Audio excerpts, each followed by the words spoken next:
Yang terhormat dosen penguji uji kinerja PPG Transformasi Batch 3 tahun 2025. Perkenalkan, saya Nur Hikmah Dewi Novianti dengan nomor induk mahasiswa 42500140035, mahasiswa PPG PTK UIN Syarif Hidayatullah Jakarta. Saya akan menampilkan kegiatan belajar mengajar saya di kelas 11-1 di SMA Negeri 39 Jakarta. Selamat menyaksikan. Wassalamualaikum warahmatullahi wabarakatuh.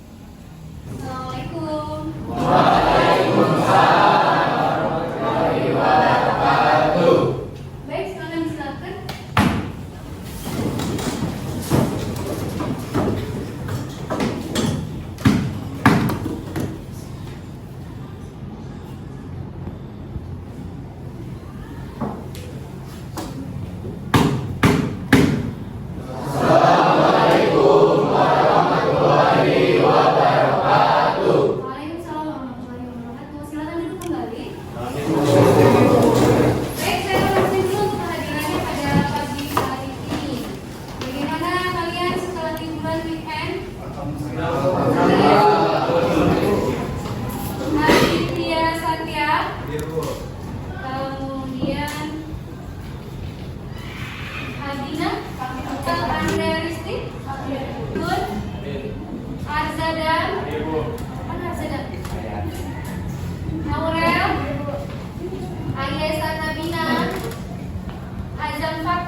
Kemudian Bagas Nurrahman. Ada 5 orang teman kita yang sedang sakit. Kita doakan semoga segera lekas sehat dan bisa kembali belajar lagi. Oke, baik. Bismillahirrahmanirrahim. Assalamualaikum warahmatullahi wabarakatuh. Waalaikumsalam warahmatullahi wabarakatuh. Mari kita awali pembelajaran agama Islam dengan sama-sama membaca basmalah.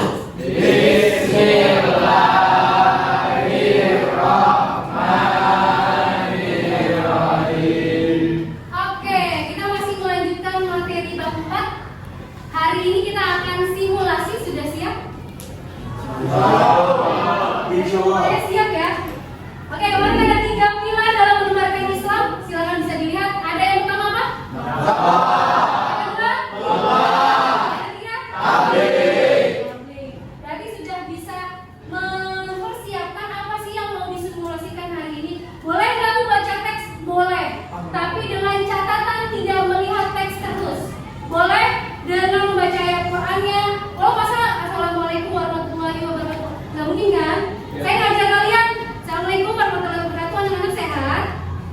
Gak ada namanya komunikasi dua arah, tidak ada eye contact, tidak ada komunikasi yang bisa membuat kita hidup. Oke, saya ulangi lagi tujuan pembelajaran pada materi yang pertama, menganalisis berkaitan dengan ketentuan dakwah, khutbah dan tabligh sudah kita lakukan di minggu lalu. Kemudian yang kedua, menyusun teks khutbah dengan tema nilai-nilai Islam rahmatan lil alamin. Ini kalian sudah persiapkan teksnya selama 2 minggu berarti ya, karena kita terjadi dengan kokurikuler. Berarti sudah siap maju semua.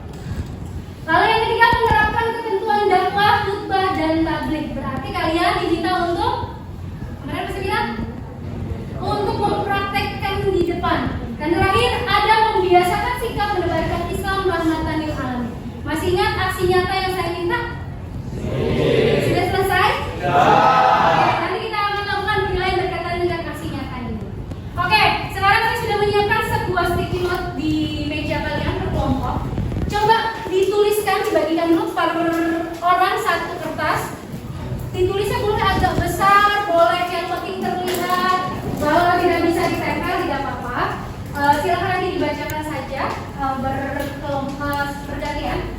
Silakan ditulis satu kata kunci ketika kalian membicarakan berkaitan dengan esensi menebarkan Islam secara damai dan santun. Apa sih yang terlintas dalam pikiran kalian? Ini menebarkan Islam, tapi ada 2 poin, damai dan santun. Apa sih menurut kamu yang terlintas dalam pikiran kalian? Hitungan ketiga silakan ditulis. 1, 2, 3. Baik. Pertanyaan kedua adalah kaitan dengan 3 pilar untuk menebarkan Islam dengan cara damai dan santun. Tadi ada apa aja? 1?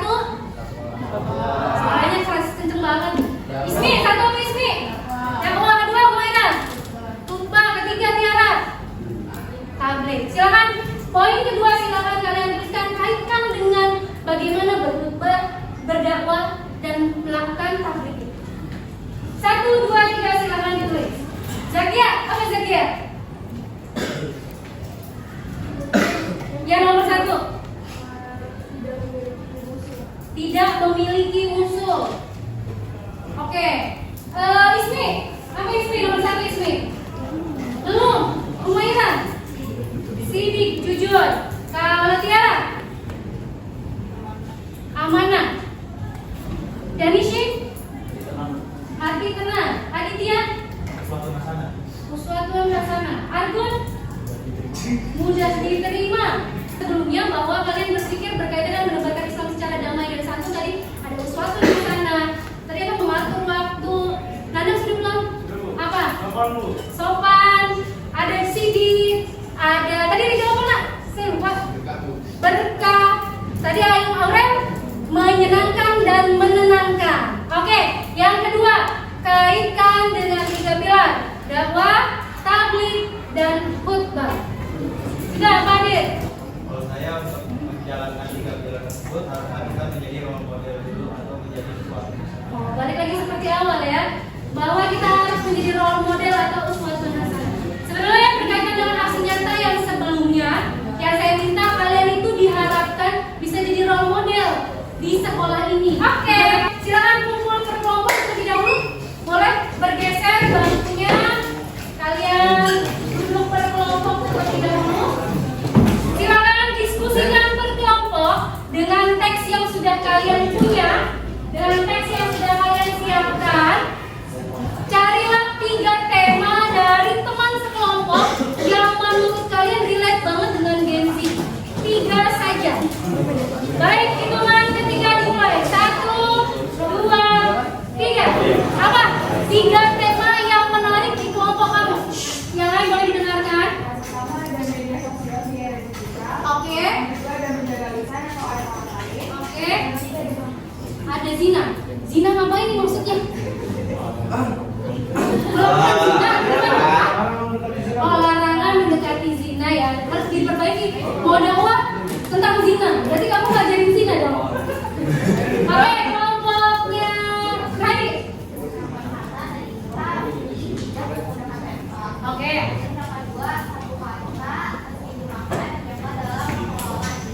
Nah, itu ya. Baik, kita mulai dari taus bersama-sama.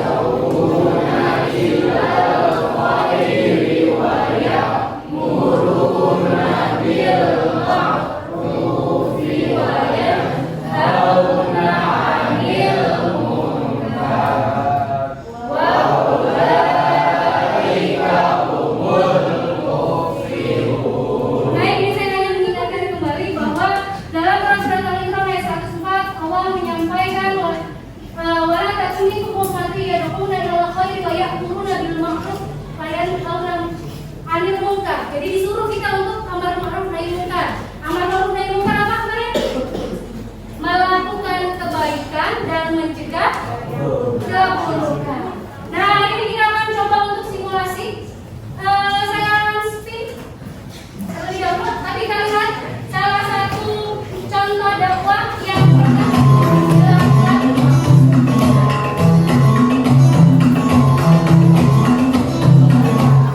Bismillahirrahmanirrahim. Assalamualaikum warahmatullahi wabarakatuh. Untuk kita semuanya yang merasa perlu menjalankan sholat, atau yang sampai hari ini masih mengabaikan sholat, masih sambil meremehkan ibadah sholat. Apa sih yang bisa diambil awalnya tadi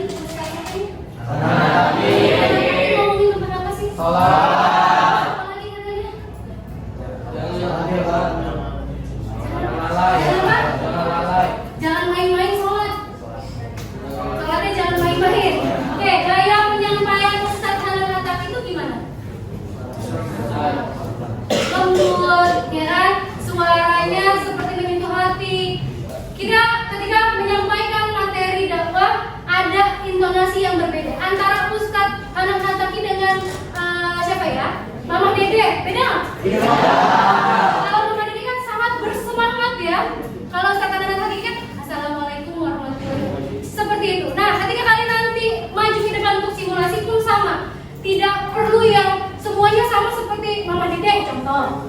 Tidak semua harus seperti anak Taki. Semua orang memiliki gaya dengan dan intonasi yang berbeda-beda. Jadi jangan kalian berpikir bahwa oh ini yang lebih baik, oh ini yang lebih baik.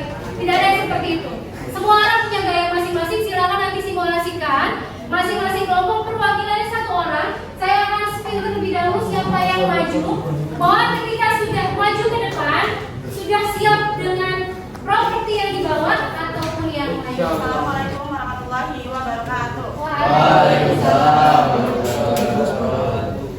Alhamdulillah segala puji bagi Allah yang telah memberikan nikmat kepada kita dan kesempatan untuk berkumpul di pagi hari ini.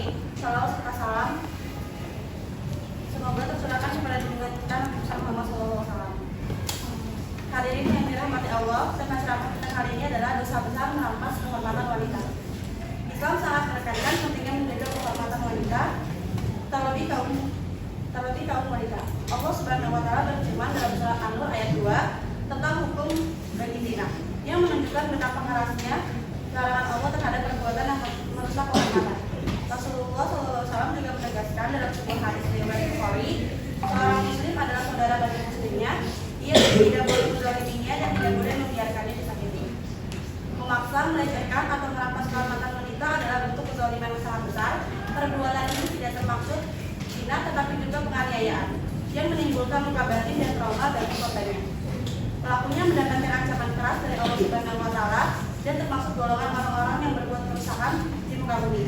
Hadirin yang berbahagia, dalam sirah Rasulullah SAW kita melihat bagaimana beliau melindungi wanita dari segala bentuk kekerasan. Bahkan ketika perang, Rasulullah melarang sahabatnya menyakiti perempuan, anak-anak, orang lemah. Hal ini menjadi bukti bahwa Islam benar-benar menjaga kehormatan wanita. Oleh karena itu, kita wajib menjaga diri, keluarga, dan masyarakat dari perbuatan hina ini. Para pemuda harus menundukkan pandangan, para orang tua harus mendidik anaknya dengan benar, dan seluruh umat harus saling menasihati agar terhindar dari dosa besar ini. Semoga Allah Subhanahu wa taala melindungi kita dari segala bentuk kezaliman serta menjadikan kita hamba-hambanya dan menjaga kehormatan dan memuliakan sesama itu. Assalamualaikum warahmatullahi wabarakatuh. Waalaikumsalam warahmatullahi wabarakatuh. Oke, saya ingin memberikan evaluasi. Tadi mungkin sebetulnya secara materi sudah baik, hanya saja tadi ngerasa bahwa saya belum siap. Nah ini berarti kan berkaitan dengan penilaian kesiapan kamu sudah 2 minggu harusnya sudah dipersiapkan dengan baik. Ya, hari ini tidak ada kata saya tidak siap Bu, saya belum jadi dan sebagainya. Assalamualaikum warahmatullahi wabarakatuh. Alhamdulillahirrahmanirrahim. Segala puji bagi Allah dan semesta alam yang telah memberikan kita nikmat karunia-Nya hingga kita masih bisa berkumpul di sini di pagi yang cerah ini di dalam ruang kelas yang ceria ini. Salawat serta salam semoga senantiasa tercurahkan kepada junjungan kita Nabi besar Nabi Muhammad SAW beserta para keluarga dan para sahabatnya. Teman-teman, hari ini saya akan membawakan tema yang itu judulnya menjaga lisan. Nah, pada kesempatan yang kali ini, coba kita pikirin deh betapa pentingnya menjaga lisan di era saat ini. Lisan itu bukan sekedar melalui mulut, tetapi juga melalui perkataan yang kita tulis, kita ketik di media sosial. Rasulullah SAW itu pernah bersabda, "Man kana yu'minu billahi wal yaumil akhir, falyaqul khairan aw liyasmut." Yang artinya, barang siapa yang beriman kepada Allah dan hari akhir, hendaknya ia berkata yang baik atau diam. Nah, dari hadis di atas itu kita bisa mempelajari makna bahwasannya Rasulullah itu mengajarkan tanda keimanan seseorang itu tidak diukur dari seberapa besar dia beribadah, tetapi juga bagaimana cara ia mengontrol lisannya. Teman-teman, kita itu hidup di zaman yang dimana semua itu sudah serba digital. Jadi kalau semisal kita punya lisan, kita tuh dijaga, kita nggak bisa kayak langsung ini gitu deh. Ketika jari kita mengetik sesuatu yang buruk di media sosial, kayak misal kita menghina, terus kita menghina, kita gibah, kita nyebarin hoax segala macam, nah itu tuh bakal dicatat sama Allah dan itu bakal menambah keburukan kita, dosa kita. Tadi dari yang apa? Menurut kamu gimana penampilannya, intonasinya, kontennya, dan sebagainya? Isi materinya. Ayo.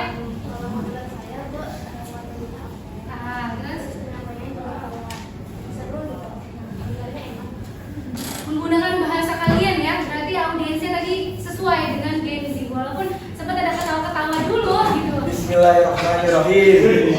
Assalamualaikum warahmatullahi wabarakatuh. Innal hamdalillah asyhadu an la ilaha illallah wa asyhadu anna Muhammadan Rasulullah. Marilah kita panjatkan puja dan puji syukur kita atas kehadiran Allah Subhanahu wa taala. Karena dengannya lah kita bisa berkumpul di tempat ini, di tempat yang dirahmati oleh Allah Subhanahu wa taala. Tak lupa juga kita berselawat atas baginda Nabi kita, Nabi besar Muhammad sallallahu alaihi wasallam. Semoga kita dapat menjadi suri tauban Nabi Muhammad sallallahu alaihi wasallam. Teman-teman sekalian, saudara-saudara sekalian, marilah kita bersyukur atas nikmat yang telah diberikan oleh Allah Subhanahu wa taala. Baik nikmat kesehatan, nikmat makan, nikmat nafas, nikmat jabatan lah. Baik dari nikmat-nikmat yang kecil sekalipun, kita harus bersyukur teman-teman. Udah oke materinya sebenarnya, nyampe juga udah oke. Tapi muter. Ngapain sih? Mau biar gini dulu. Secara intonasi sudah baik. Tadi agak ngeblank itu karena kebanyakan muter lah ya. Cuma nggak muter, mungkin nggak ngeblank ya. Udah oke untuk Regus, coba kita lanjut kelompok yang lain. Siap? Kalau sudah dipanggil kita langsung aja ya.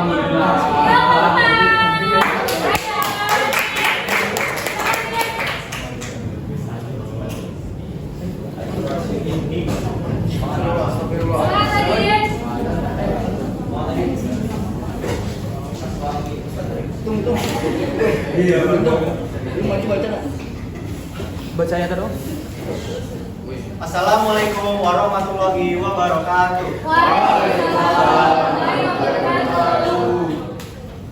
Robbana atina min ladunka rahmah wa hayyi lana min amrina rasyada Robbi syukri li sodri wa yassir li amri. Pertama-tama marilah kita haturkan puji serta syukur kita kepada Allah Subhanahu wa taala karena kita telah dikumpulkan di kelas ini dengan keadaan yang sejuk. Ya, walaupun di luar gedung juga tapi enggak apa-apa. Dan yang selanjutnya marilah kita haturkan sholawat serta salam kepada junjungan kita yang membawa kita dari zaman jahiliyah pada zaman yang penuh rahmat, yaitu kepada Nabi besar Muhammad sallallahu alaihi wasallam. Berdirinya saya di sini, saya akan membagikan ilmu saya dengan tema menghindari sifat sombong. Sifat yang bisa berwujud kecil, bisa berwujud juga keluar besar, yang mungkin kadang kita tak sadari juga. Islam sangat tidak menyukai sifat sombong ini. Yang dalam Al-Quran Allah berfirman, wala tamshi fil ardi maroha innaka lan tahriqal arda wa lam tablugha jibala tula. Al-Isra ayat 37 yang artinya janganlah kamu berjalan di muka bumi ini dengan sombong, karena sesungguhnya sekali-kali kamu tidak akan dapat menembus bumi dan sekali-kali kamu tidak akan sampai setinggi gunung. Dalam ayat ini jelas Allah sangat melarang sifat sombong, karena sifat sombong dapat membawa kita pada hal-hal negatif. Juga pada zaman dahulu ada makhluk yang memiliki kedudukan tinggi di dunia, namun ia jatuhnya karena sifat sombong ini. Regus, apakah kamu tahu makhluk apa itu?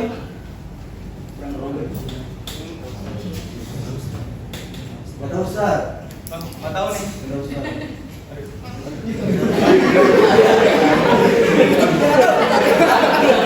Oke, ya, nggak apa-apa. Nggak apa-apa. Soalnya saya yang bagi ilmu juga nih.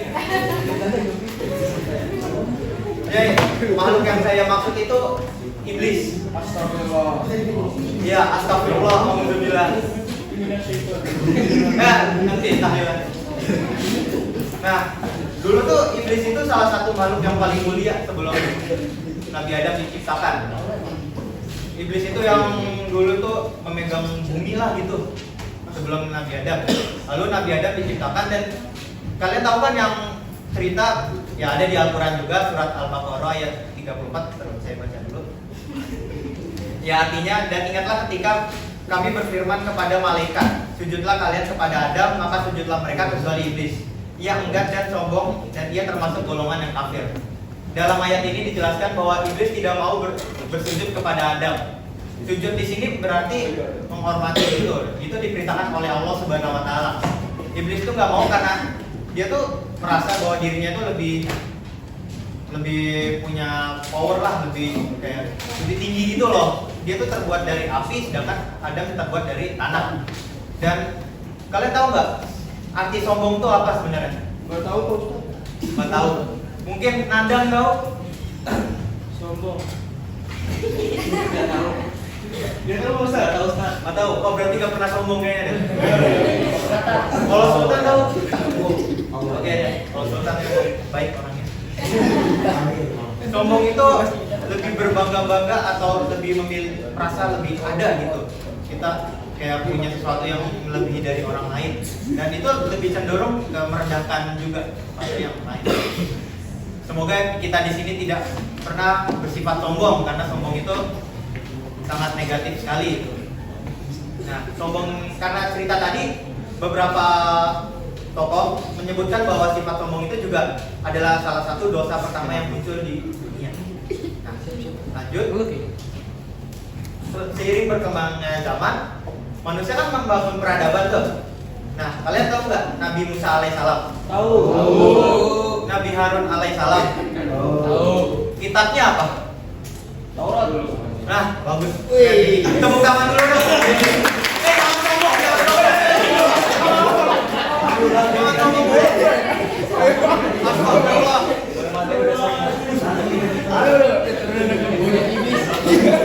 Oke, ya lanjut aja. Kita lupakan yang sebelumnya karena aib saja. Lanjut. Nah, kan ada kitab Taurat tuh. Ada satu tokoh yang dulu itu terkenal fasih gitu membaca kitab Taurat setelah Nabi Musa sama Nabi Harun. Namanya itu Korun. Dia itu memiliki kekuasaan, memiliki kekuatan, memiliki tahta yang pokoknya memiliki banyak hal. Nah, dia itu tenggelam karena sifat sombong dan akhirnya diazab oleh Allah, ditenggelamkan ke dalam bumi. Nah, dari cerita tersebut kita bisa mengambil memetik buah manfaatnya gitu, hikmahnya lah pokoknya. Hikmahnya itu kita tuh nggak boleh bersifat sombong, karena kalau bersifat sombong kita bisa jadi iblis yang jatuh terus ke dalam neraka. Auzubillah min dzalik. Yang kedua, jangan menjadi kayak korun gitu, karena kita memiliki harta yang berlebih, memiliki kekuasaan, kita tenggelam di bumi walaupun kita dikuburin juga, tapi caranya berbeda. Kalau yang itu kan kurang bagus. Nah, lanjut aja ke dampaknya. Dampak dari sombong itu pertama, kita menjadi tertutup hatinya. Jadi kayak, wah gue ada beramal nih gitu. Sombong kan, jadi kayak lebih tertutup gitu, nggak mau terbuka. Lalu kita bisa jadi merusak hubungan dengan orang lain. Jadi kayak, aku punya Rolex nih gitu. Aku punya apa? Kalau yang itu McLaren lu warna apa bos? Gitu kan gitu loh. Nah jadi intinya nggak boleh bersifat sombong gitu. Ya, sebagai penutup, subhanakallahumma wa bihamdika asyhadu an la ilaha illa anta wa astaghfiruka wa atubu ilaik. Saya pamit undur diri. Mohon maaf atas perkataan saya yang masih ada banyak salah. Maaf Regus, maaf Nanda, maaf Deki, maaf Sultan. Saya pamit undur diri. Ada kata-kata terakhir menghadapi globalisasi dengan nilai Islami. Wassalamualaikum warahmatullahi wabarakatuh.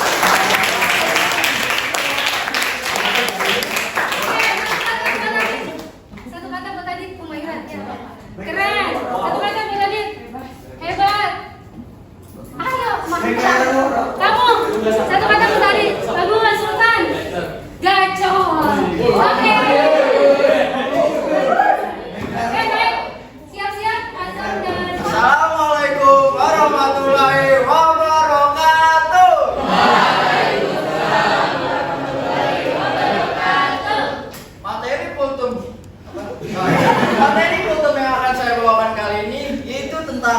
meraih kesuksesan dalam hidup. Wih. Jamaah, lanjut. Alhamdulillahirrahmanirrahim. Segala puji bagi Tuhan Allah Subhanahu wa Ta'ala yang telah memberikan nikmat iman, Islam, dan kesehatan sehingga kita bisa berkumpul kembali di ruangan ini dengan keadaan yang sehat. Yang ini berarti penyampaiannya dia jenaka ya, yang humoris, menyampaikan kepada jamaah yang lain atau audiensnya untuk mengajak bisa fokus lagi, bisa balik lagi, walaupun ngeblank ya dari tadi ya. Apa tapi sudah bagus banget, kita sudah melihat ada karakter yang berbeda nih ketika Fathar maju. Assalamualaikum warahmatullahi wabarakatuh. Waalaikumsalam. Alhamdulillahirabbil alamin wassalatu wassalamu ala asyrafil anbiya'i wal mursalin wa ala alihi wa sahbihi ajma'in amma ba'du. Segala puji bagi Allah Tuhan semesta alam. Semoga rahmat dan hidayah serlimpah curah kepada Rasul, Nabi serta keluarga, anak dan sahabat serta umatnya hingga akhir zaman nanti. Teman-teman yang dirahmati oleh Allah Subhanahu wa taala, pada kesempatan kali ini saya akan membawakan materi tentang sholat. Sholat merupakan ibadah paling utama dan merupakan tiang agama. Rasulullah bersabda, "As-sholatu imadul ad-dini, faman aqamaha faqad amad-din, wa man haddamaha faqad haddamad-din." Ya berarti sholat adalah tiang agama. Barang siapa yang menegakkannya, maka ia telah menegakkan agama Islam. Barang siapa yang meninggalkannya, maka ia telah merobohkan agama Islam tersebut. Hadis riwayat Baihaqi. Salat bukan lagi kewajiban bagi kita semua, tapi bukti cinta kita kepada Allah. Dengan salat kita bisa berkomunikasi dengan Allah Subhanahu wa taala. Kita bisa memohon ampun, bersyukur, serta kita bisa mengadu kepada Allah. Pada surah Al-Baqarah ayat 43 Allah telah berfirman, "Wa aqimus sholata wa atuz zakata warka'u ma'ar raki'in." Dan laksanakanlah sholat, tunaikan zakat, dan rukulah bersama orang-orang yang rukuk. Yang berarti Allah memerintahkan umat Islam untuk segera sholat. Namun sayangnya masih banyak dari kita yang selalu menyepelekan sholat, menunda-nunda waktu, tidak khusyuk, tidak niat, bahkan meninggalkan sholat tersebut. Satu kata buat azam. Ya. 1, 2, 3. Baik, kita simpulkan dari materi pelajaran hari ini terlebih dahulu. Mulai dari kelompok 1, apa yang bisa diambil kesimpulannya hari ini? Ayo.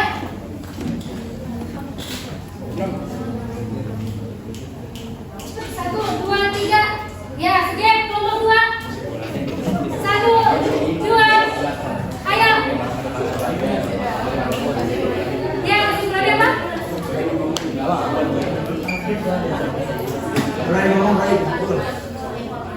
Oke, kelompok 3 kesimpulannya hari ini. Kelompok 3. Siapa aja yang Pak Ustaz? Kesimpulannya apa Pak Ustaz? Gimana kita belajar banyak hal? Kita jadi belajar banyak hal. Oke, kelompok 4. Kalau berdakwah banyak gayanya gitu. Oke, kelompok 5.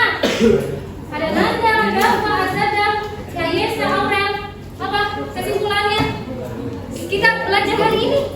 Gak usah susah-susah. Dakwah itu menyenangkan, Bu. Dakwah itu menyenangkan. Oke, kelompok terakhir. Apa? Ini Bu, dengan adanya pembelajaran seperti ini, kita jadi berani untuk mengambil keputusan, berani ngomong depan orang banyak, percaya diri. Oke, tepuk tangan buat semuanya.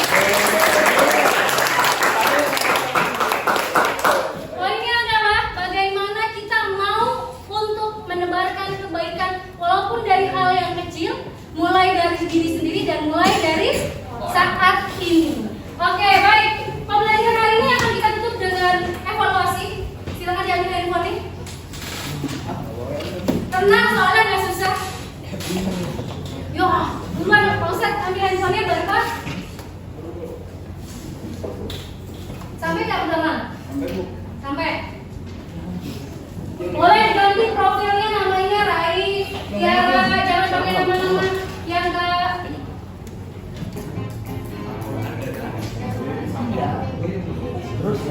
Terus masih tahu.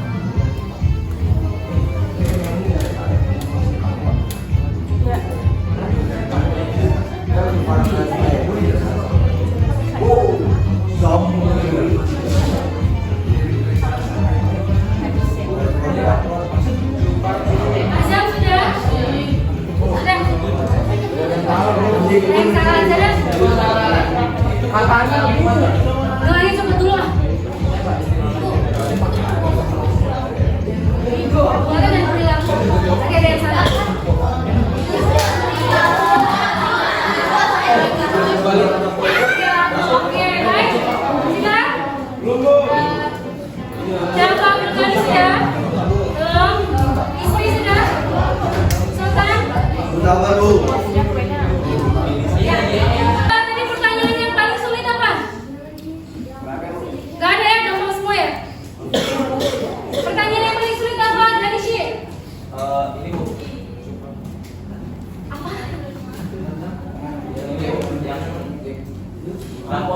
Yang dakwah ya, kan materi dakwah. Saya kira nggak ada soalnya. Dakwah bilisan. Oh, berarti kamu nggak dengerin presentasi saya. Juwaira, apa yang paling susah tadi?